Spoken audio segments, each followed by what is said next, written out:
Marcus Hale pushed the door open with cautious restraint, the hinges exhaling a tired groan that died far too quickly in the air. The room beyond felt strangely hollow, as though sound itself refused to linger. His lantern cast a weak golden glow, but the light didn't spread, didn't travel, didn't behave the way light should. It was swallowed.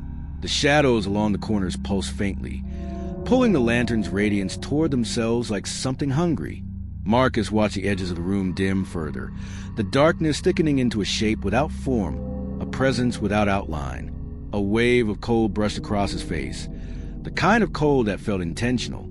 He stepped in, boots pressing softly into the dusty floor, and the temperature dropped sharply. Breath gathered at his lips in pale mist.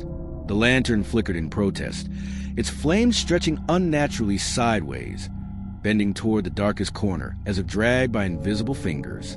"Not possible," Marcus whispered, though his voice sounded muted, absorbed by the very walls. The shadows rippled again, not outward, inward, folding themselves deeper, compacting into a closed space that still somehow felt alive. The corners darkened until they resembled open voids, the kind of blackness at a depth, as though one could fall into it and never hit ground. He dared a step closer. The floorboards beneath his feet vibrated faintly, responding not to him, but to whatever moved behind the darkness.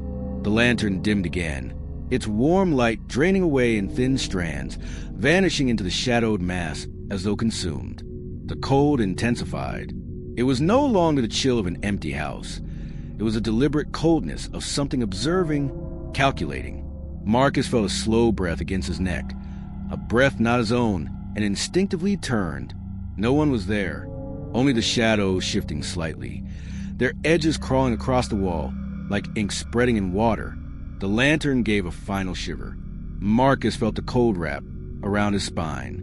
Then, darkness swallowed the last of the light, but the whisper that followed came not from the room. It came from the cold itself.